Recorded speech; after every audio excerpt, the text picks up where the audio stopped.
अगर आप भी चाहते हैं कि आरसीएम म्यूजिक के वीडियो सबसे पहले आप तक पहुंचे, तो लाल बटन को दबा के चैनल को सब्सक्राइब जरूर करें और साथ में बेल आइकन को दबाना ना भूलें।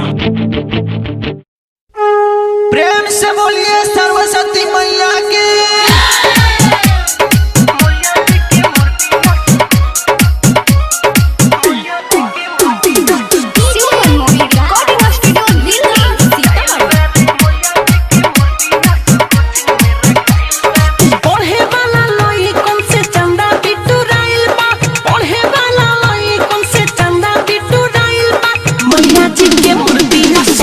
मेरा खाइल बा मैया जी के मूर्ति असो कोचिंग मेरा खाइल बा।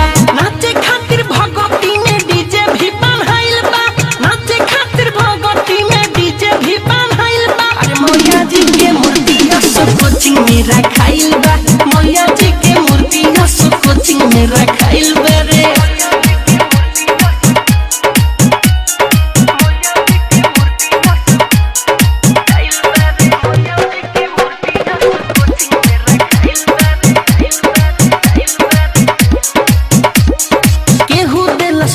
केहू दिले बा हजार हो, पंडित जी के खर्चा केहू ले ले बा सकार हो।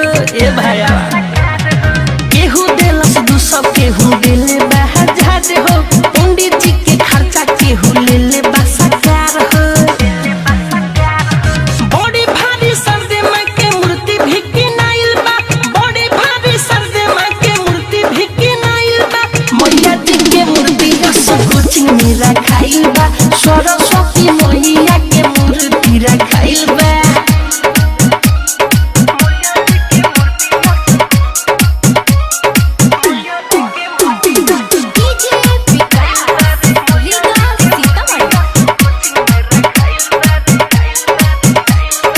उहे हई कापी उहे हई कलम हो, बहादी आदित राज के उन्हीं के अलम हो।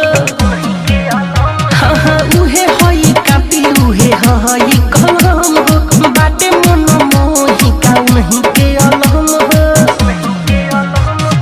गावे खातिर भक्ति भजन मिठू मासल आइल बा, गावे खातिर भक्ति भजन मिठू मासल आइल बा। मैया जी के मूर्ति असो कोचिंग मेरा खाइल बा, मैया जी के मूर्ति असो कोचिंग मेरा खाइल बा। नाचे खातिर भगवती में डीजे भी बनाइल बा, नाचे खातिर भगवती में डीजे भी बनाइल बा। अरे मैया जी के मूर्ति असो कोचिंग मेरा खाइल बा, मैया जी के मूर्ति हमारा कोचिंग मेरा खाइल